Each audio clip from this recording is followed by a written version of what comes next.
Before we begin, there are some important things to know. When walking around the city, be careful where you step.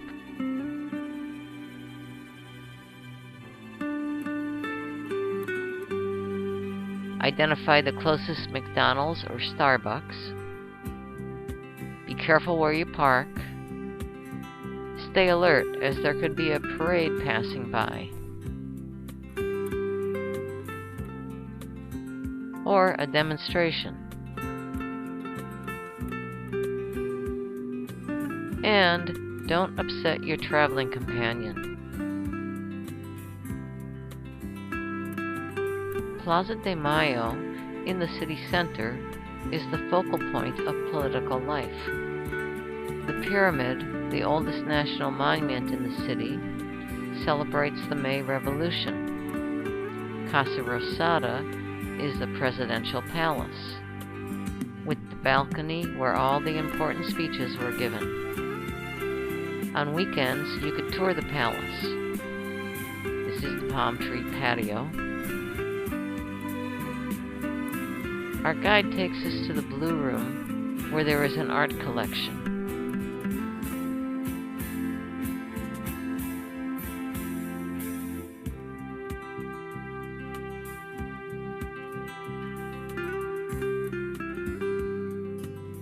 The White Hall is used for official receptions and ceremonies, including the presidential inauguration.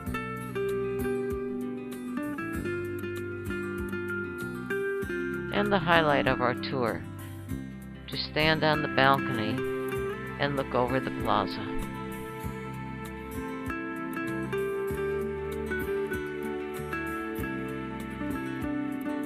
Behind the Casa Rosada is the Bicentennial Museum that depicts 200 years of Argentina's history. Built over the old customs building and the first fort, the vaulted galleries show various stages of the history using multimedia.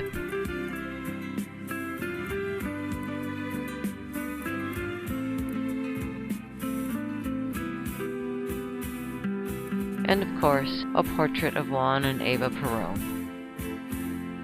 Also in the plaza is the Metropolitan Cathedral, where the current Pope, Francis, used to say Mass.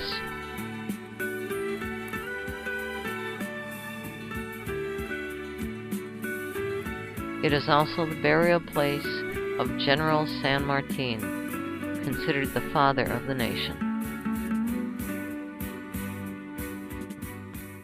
Today there's a concert in the plaza.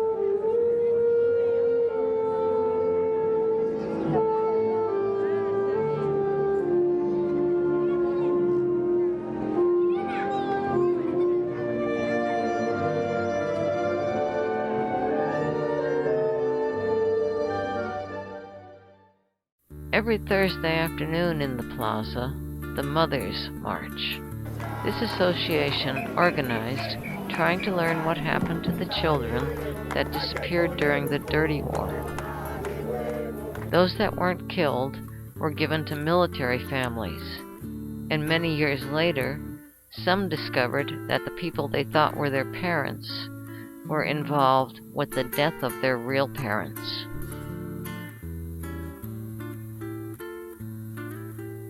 Not far from the plaza is Calle Florida, a pedestrianized street with wall-to-wall shops.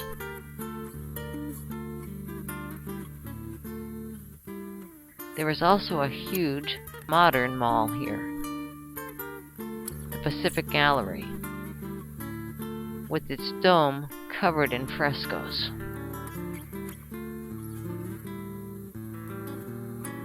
At the opposite end of Plaza de Mayo is the Congress.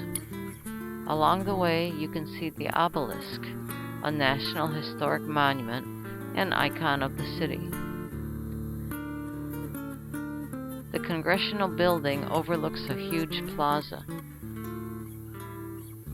In the plaza is Kilometer Zero for all national highways, and a cast of the Thinker. The Palazzo Barolo was modeled on Dante's Divine Comedy, There are 22 floors divided into 3 sections. The basement and ground floor represent hell, 1 through 14 are purgatory, and 15 through 22 are heaven. The guided tour provides interesting facts about the building. One of the things I wanted to see was the view of the city.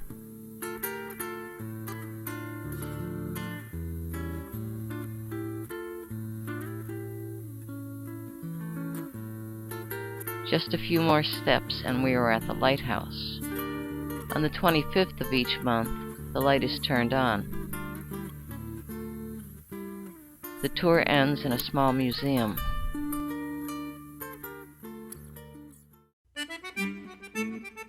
We're taking the subte to the San Telmo neighborhood. We were surprised to see hundreds of bicyclers. It turns out that it's a critical mass event, a monthly protest ride. This is the San Telmo Antiques Market, held every Sunday in the plaza, and it goes on for blocks.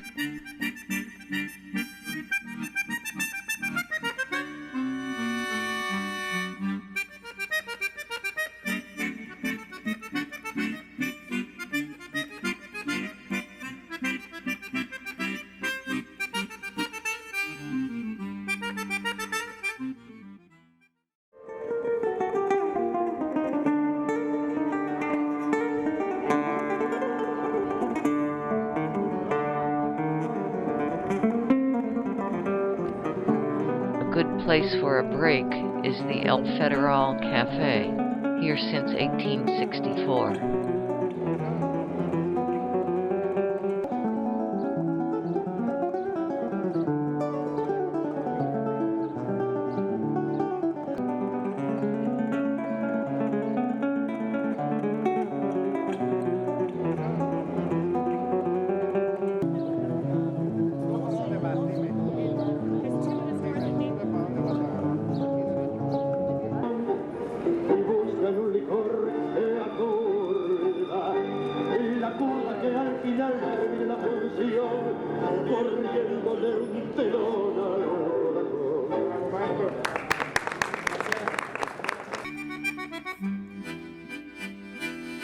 Those are gourds used for mate, a tea that is the national drink here.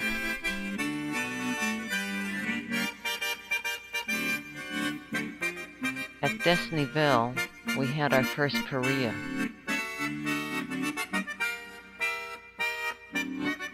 Parrilla refers to the style of grill. A juicy thick steak and rare as ordered. This is the San Telmo market, here since 1897. Half the market is made up of things that locals need.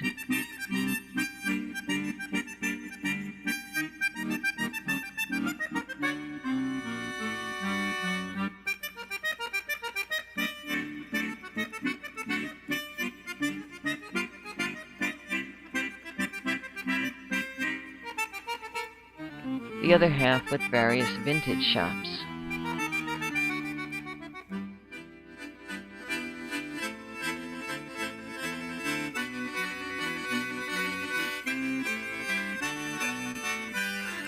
Walking back to the subte, we see what looks like a parade. It's just soccer fans going to a Boca Juniors game. We just crossed Avenida 9 de Julio, which claims to be the widest in the world with 14 lanes.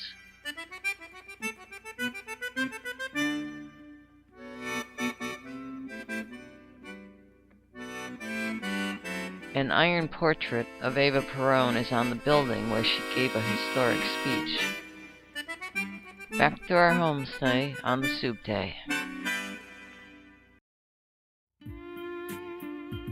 This is the Recoleta Cemetery, one of the city's oldest. It covers 4 blocks and contains around 5,000 vaults.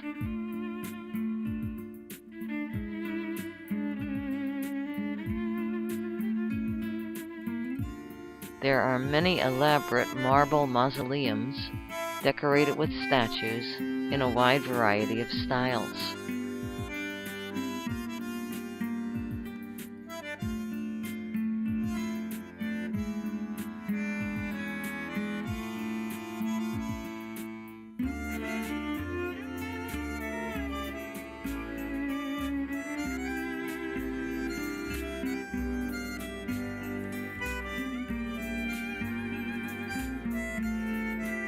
Some of them seem neglected. The remains of many notable people reside here. This is the tomb of Domingo Sarmiento, the 7th president of Argentina.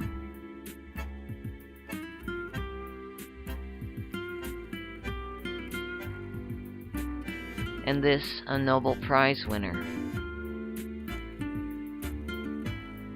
But we are looking for Eva Perón's tomb, and finally find it.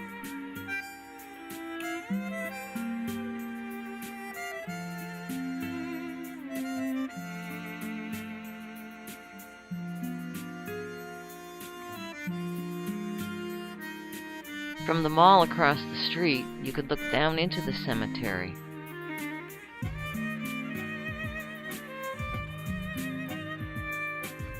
A good restaurant nearby is La Biela. It's a historic restaurant, a favorite of race car champions and early car-owning pioneers.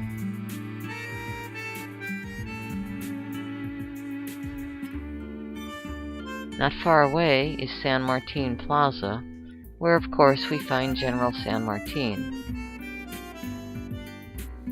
A replica of Big Ben, a gift from the UK.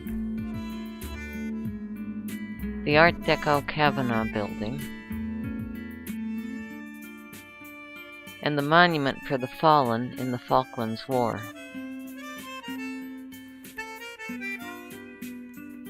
A group arrives to lower the flag.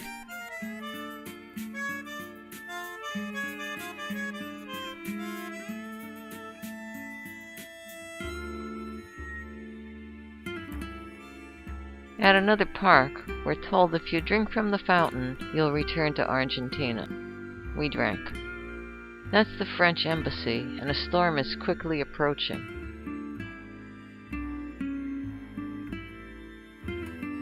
We end up back by the church at the Recoleta Cemetery. La Boca, named because it is at the mouth of the river, originally developed from a shipyard. It was the city's first Little Italy. The houses were built with discarded building materials and painted a mix of colors with whatever leftover paint was available from the shipyard.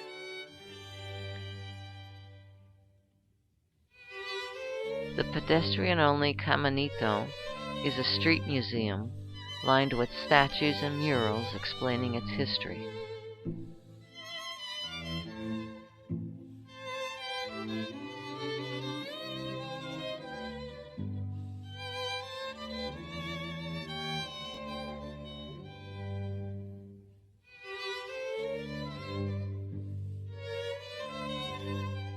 Life-size statues are a common feature here.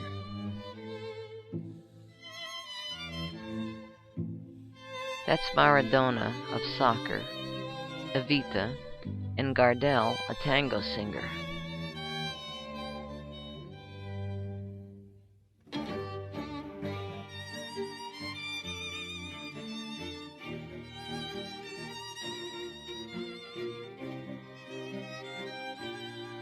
The patrons at the outdoor cafes are entertained by open-air tango.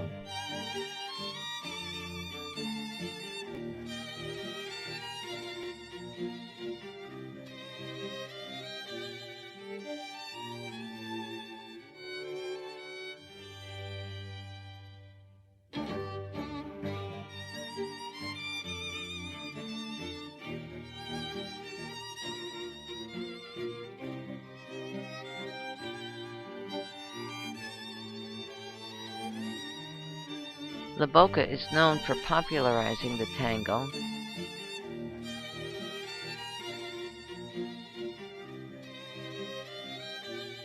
and Fern can't resist the picture.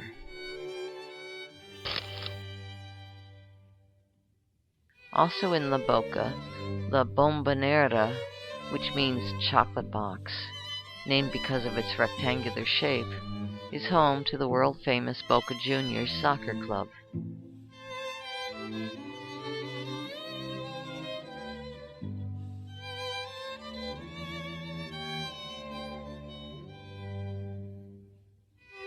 Puerto Madero, once a dilapidated port, has been completely rebuilt. On one side are businesses and high-rise apartments. The other side is filled with restaurants and renovated warehouses.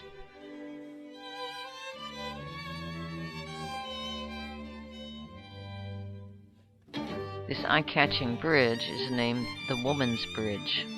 It is pedestrian only and can swing open.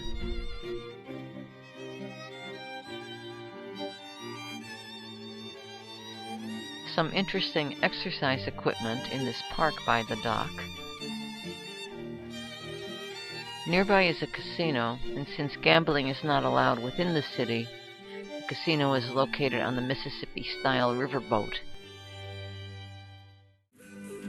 In the Palermo section, we will be visiting some gardens and parks. This is the proper way to wait for a bus, in a single file line. The botanical gardens are filled with plants, statues, and cats.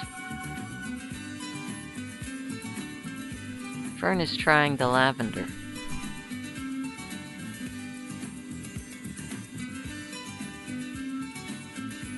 The cat is sitting under a palo borracho tree.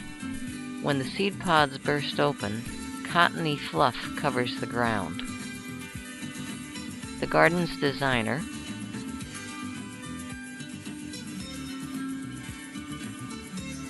a weather station, covering 17 acres, it is a relaxing place to wander around.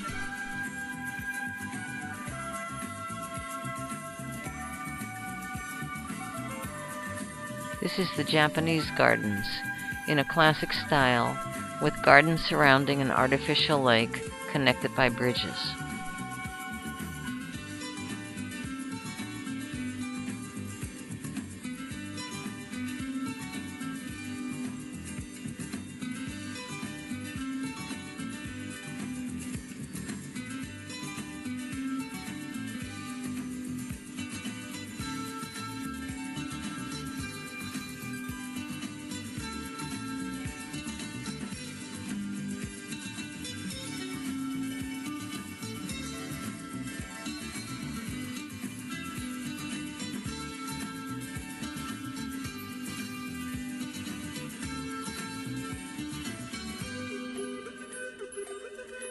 Next we're going to Tres de Febrero Park, a popular park similar to New York's Central Park.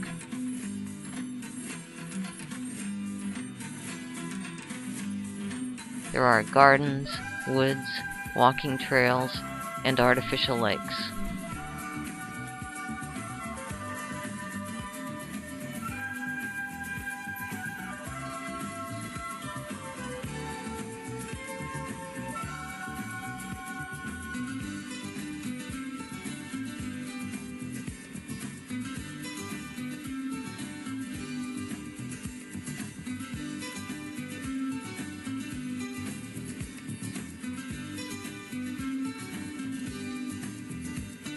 That's a rubber tree. And finally we are walking to the last park, the United Nations Plaza, with its shiny metal flower that at one time opened by day and closed at night. This is the Abasto area of the city, the neighborhood that Carlos Gardel, the famed tango singer, called home. And he seems to be everywhere.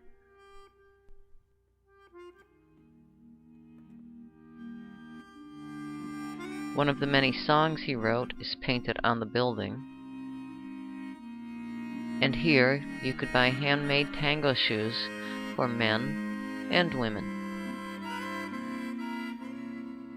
Behind Gardel's statue is the Abasto Mall, once a wholesale fruit and vegetable market.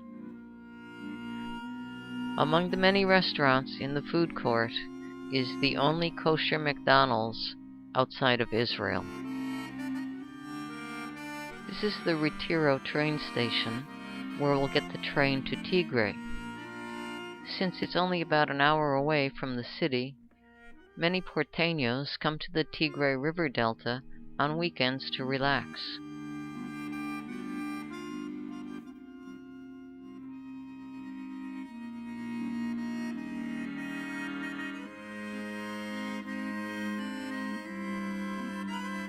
Fern had mate, the national drink, at the Mate Museum. On a 90-minute boat ride through the delta, you travel through a web of interconnecting rivers and streams.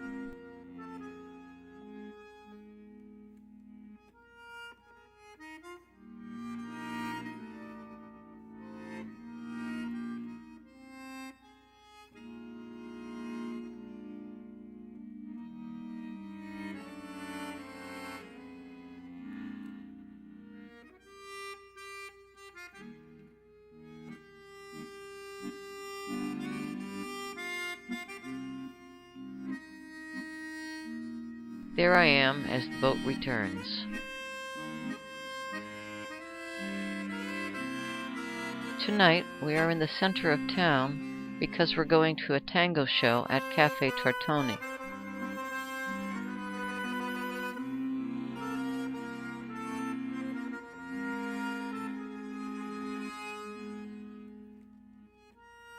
There seems to be a demonstration going on. Don't know what it was for, but it didn't interfere with our getting to the cafe.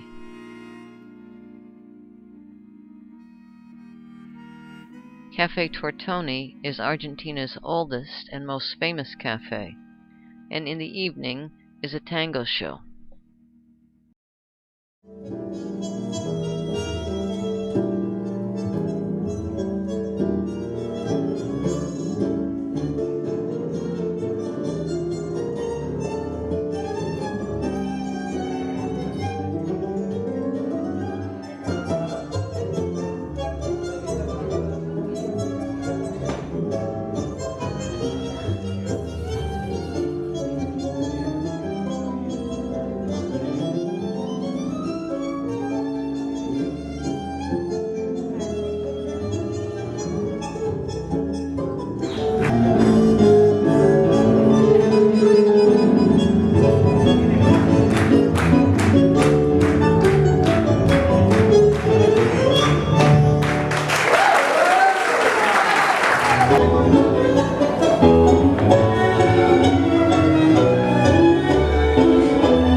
In El Calafate, Imagine our surprise when we were dropped off at this hotel with the center of town nowhere in sight.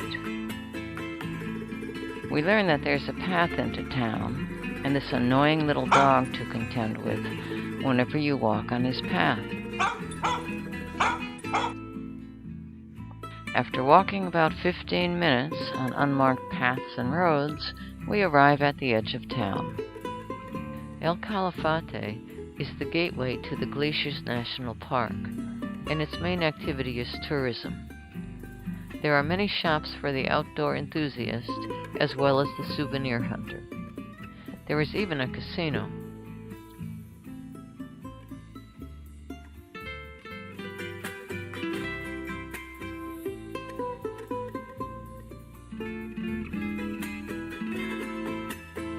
This small shopping center is full of shops.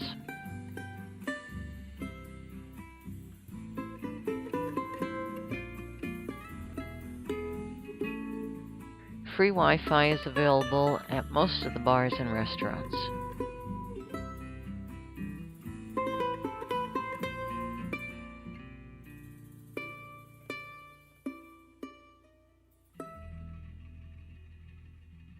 This t-shirt says "Viento, mucho viento," and translated means very windy, and they are not kidding.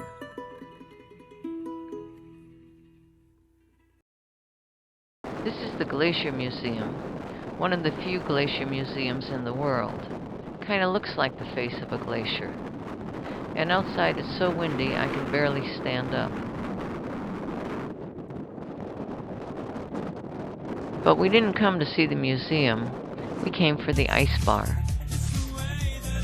Where everything in it, walls, furniture, the bar, and even the glasses are made of glacier ice. The temperature is about 14 degrees Fahrenheit, and for 20 minutes you can order unlimited drinks.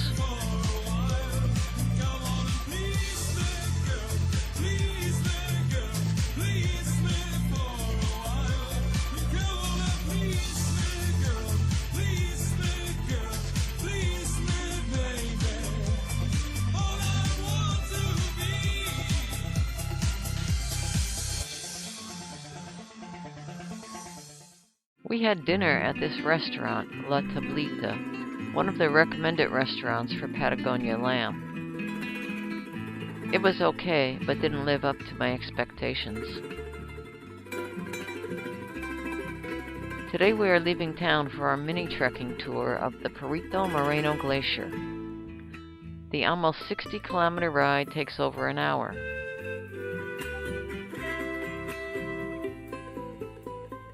At the entrance to the park, we can see that it's another windy day.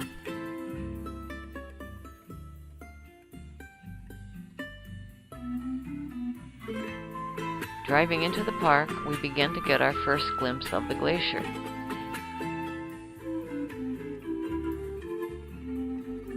We stopped at a vista point to see the glacier we will be walking on,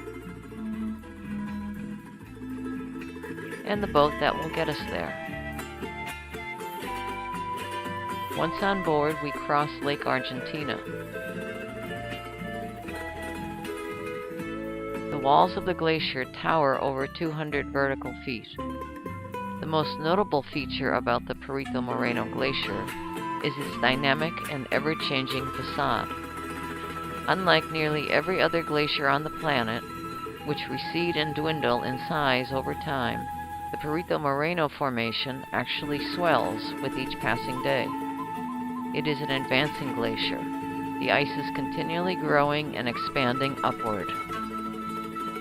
The boat leaves us on the opposite shore, where we will be led by mountain guides on a mini trekking adventure. That's where we will be walking on the glacier.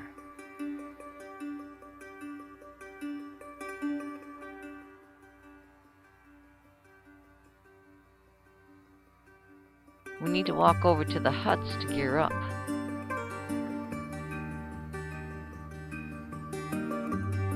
On the way, we stopped to look at the glacier. I was lucky to catch this moment.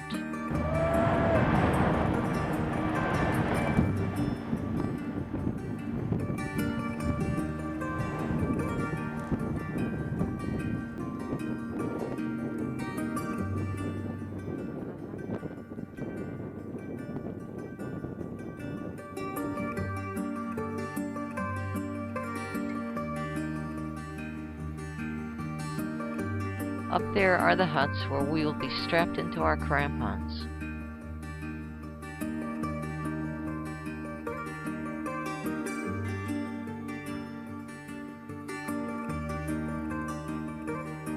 Then we receive instructions on how to step and how not to step.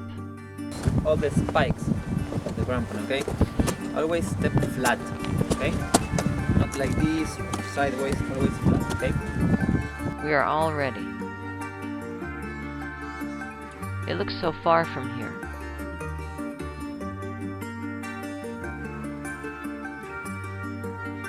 Everyone seems to have gotten the idea.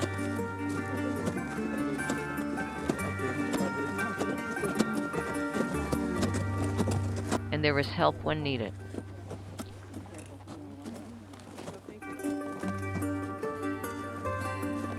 Here is some exposed glacial water, and we could try it if we like.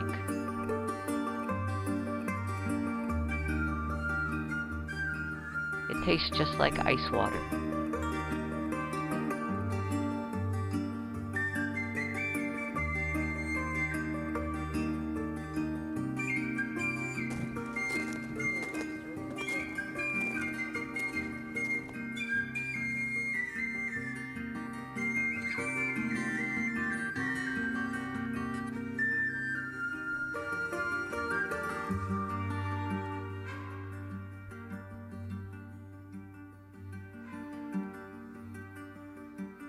Now we get to carefully look down a crevasse.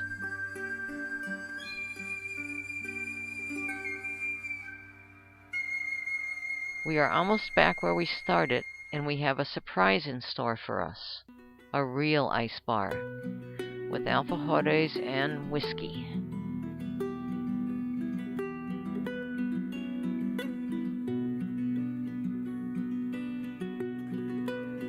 After we take off the crampons, it's back to the boat and across the lake.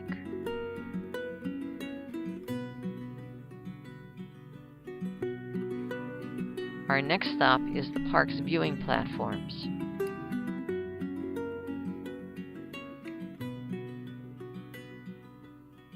Here there are many trails where you can get almost a bird's eye view of the glacier, and you can take more pictures of the same glacier from slightly different angles.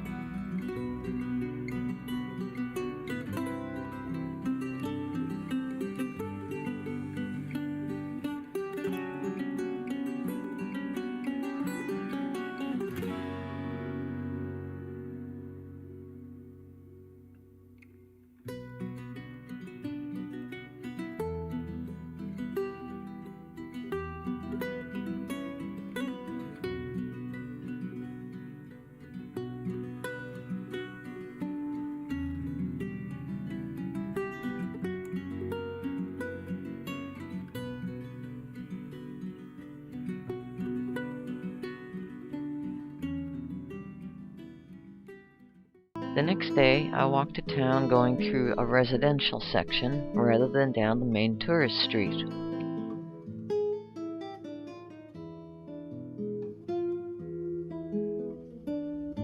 I wanted to see Laguna Nemez, which is a nature reserve. Since I couldn't see a lot of activity in the reserve, I decided to continue walking along the shoreline.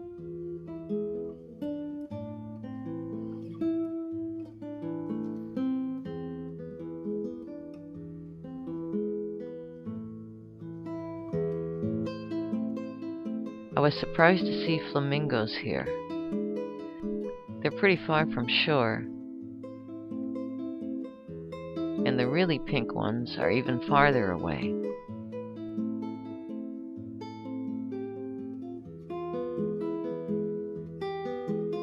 Back in town, these birds were chattering away. They may be some type of ibis.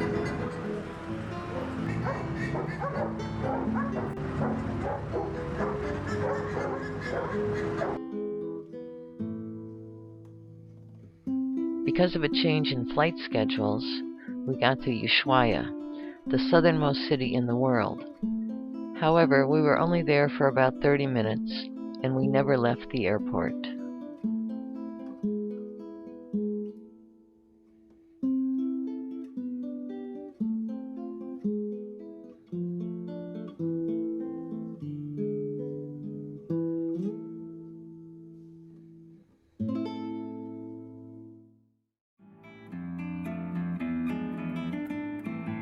Puerto Madryn is an industrial port city with its main attraction being the fact that it's close to Peninsula Valdez for whale watching and Punta Tomba for its penguin colony.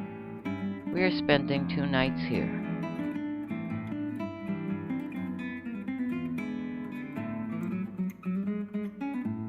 This is Peninsula Valdez, where we will be spending the day.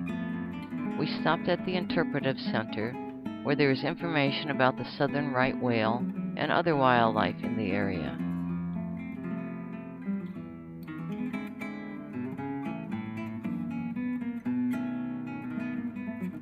We'll drive through much of the park, where we'll get to see some of the wildlife. Like the maras. They look like long-legged rabbits the size of small dogs. Burrowing owls. Glacier, birds that resemble ostriches.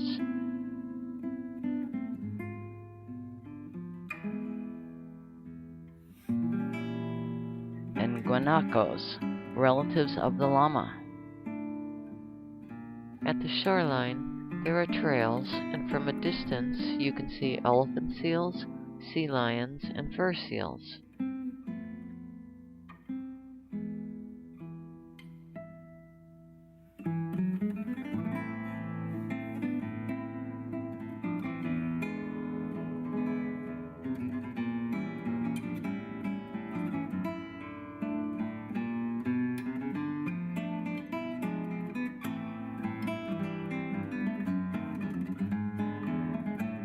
We were told that there are orcas here today, and eventually found them. I wonder if the seals know.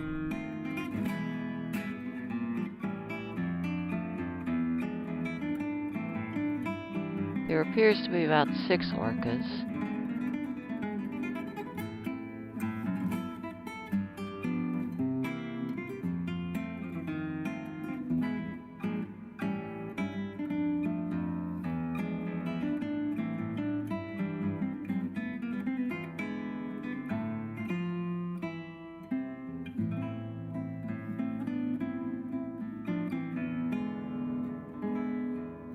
Because of the distance, it's hard to tell what's happening, but I'm betting that 1 or more of those seals became lunch.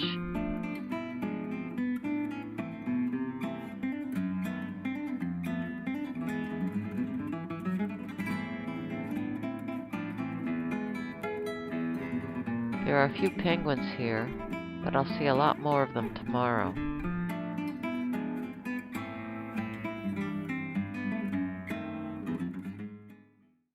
Next we'll head out to sea to go whale watching. With our life jackets on, we're on board the boat. You might have noticed that the boat isn't in the water. A tractor is used to push the boat into the water. Those are the tractors heading back to shore. After the standard safety instructions, we're off looking for whales. And there they are.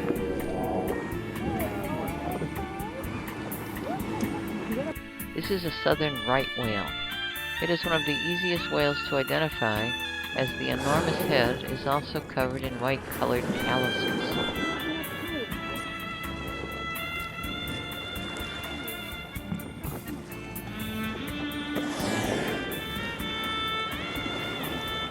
A popular explanation for the name right whale is that they were the right ones to hunt, as they float when killed and often swim within the sight of shore. They are quite docile, and they do not tend to shy away from approaching boats.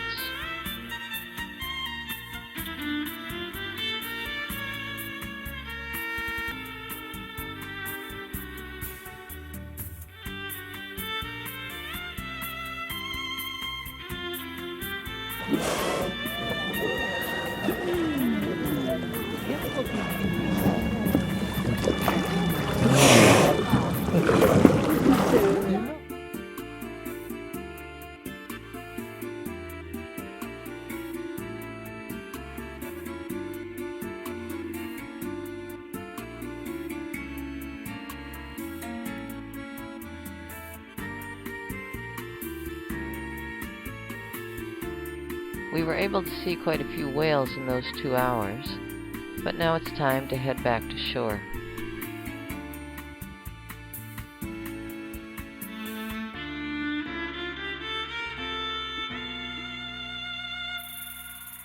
After we get off the boat, it's back to Puerto Madryn for the night. Punta Tumbo is home to the largest Magellanic penguin colony in South America. While visiting the reserve, you must stay on the trails and not disturb the penguins. These are medium-sized penguins, which grow to be about 20 to 30 inches tall. Roughly 500,000 of them flock here every year to mate. Nests are built under bushes or in burrows. Penguins mate with the same partner year after year.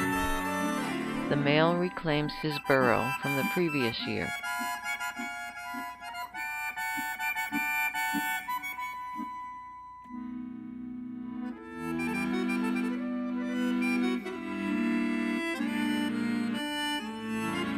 Egg laying begins around mid-October, just about a week ago. Incubation takes almost 40 days, a task which parents share in 10 to 15-day shifts, with the female taking the first shift while the male feeds at sea.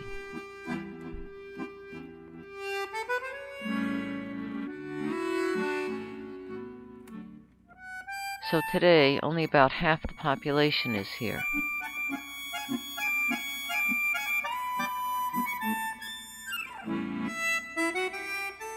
The colored ribbons on the bush indicates that these nests are being studied. Many of the penguins have numbered bands that allow individuals to be identified. Some of these penguins here are 30 years old.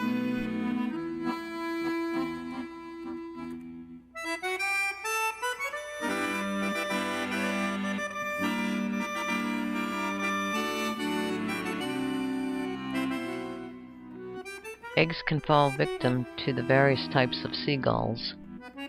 Burrows can be collapsed by the guanacos.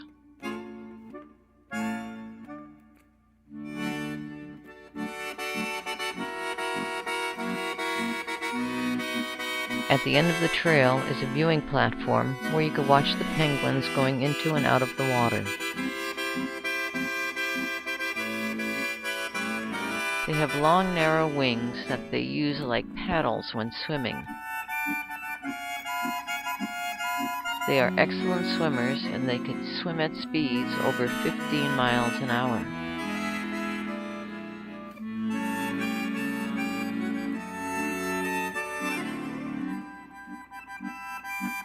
Our next stop is Guyman, a Welsh settlement known for its elaborate and expensive tea service.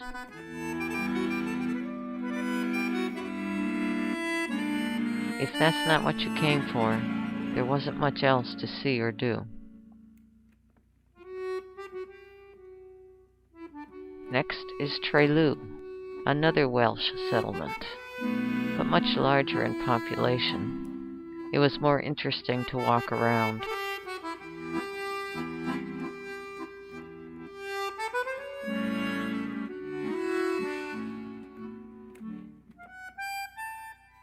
Butch Cassidy and the Sundance Kid supposedly stayed at the Touring Club Hotel.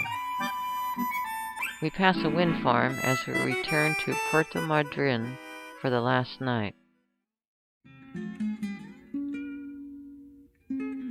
This morning we're flying to Iguazu. I forgot to mention that Fern has a slight fear of flying. This is our hotel. And this is the road to town. There's not much to see in town. One place to visit is a landmark where you could see two other countries. The borders of Argentina, Paraguay, and Brazil are where the rivers meet. Behind them is Paraguay. That's Brazil. But we came to see the falls. The map shows the different trails in the park. The main trails are the upper trail, the lower trail, and the trail to the Devil's Throat, all offering different experiences with the falls.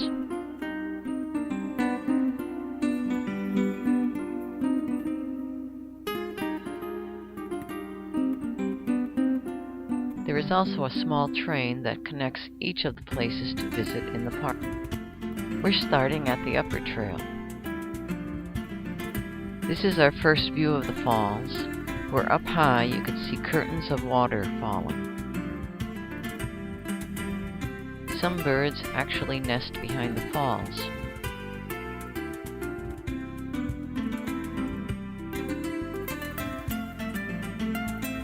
Taller than Niagara and twice as wide, there are about 275 cascades in the shape of a horseshoe, covering nearly 2 miles of the river. There are some iguanas.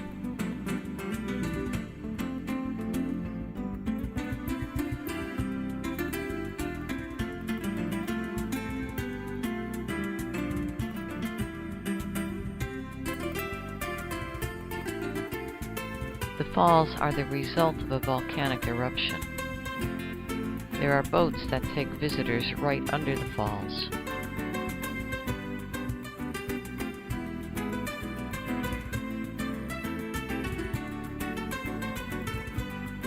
Now it's time to head back to where the trails begin.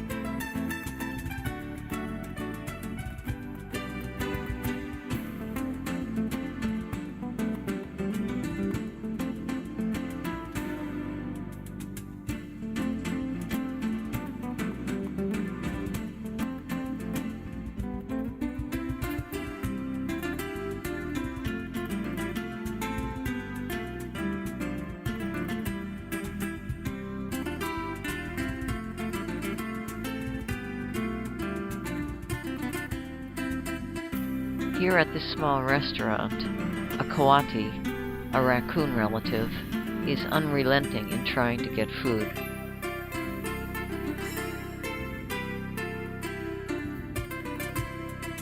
Next we go on the lower trail.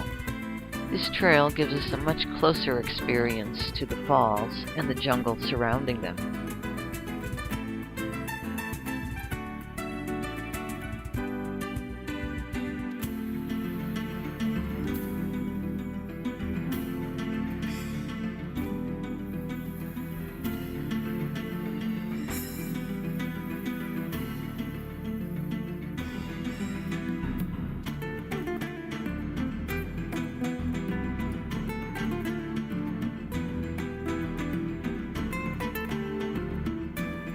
Continues all the way down to the bank of the river, where the speedboat tours that take you up to and beneath the falls begin.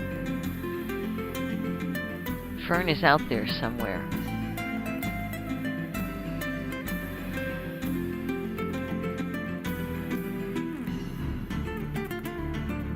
If you want to get the wet experience without going on the boat, this platform is the perfect spot, where the spray drenches all who approach.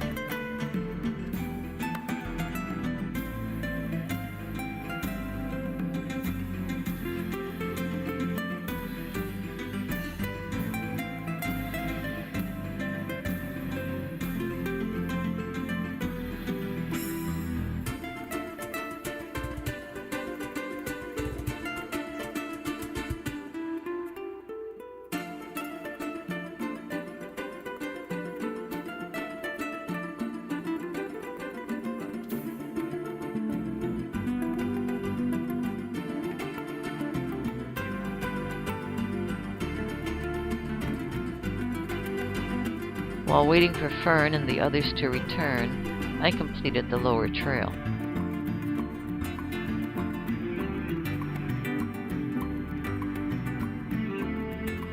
After lunch, we're going on our last trail to the Devil's Throat. Along the way, there are some Capuchin monkeys.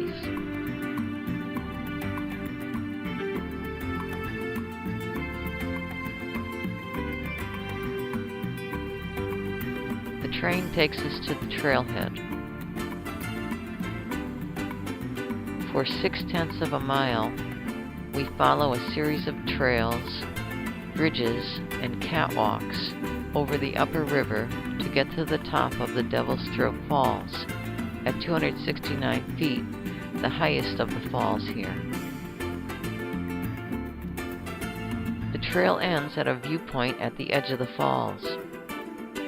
Here we are surrounded by almost 270 degrees of waterfalls, with water pouring in from 3 sides.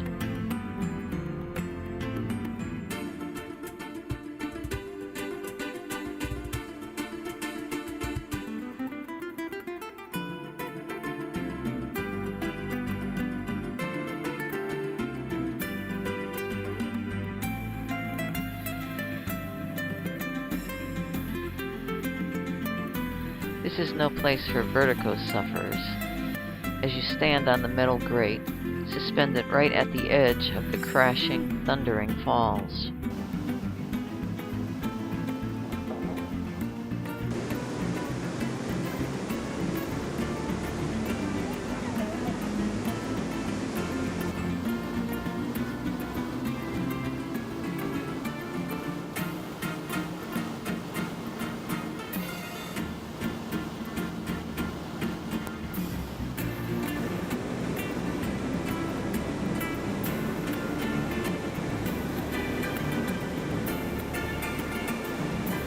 This is our last tour in Argentina. After this, it's back home to the States.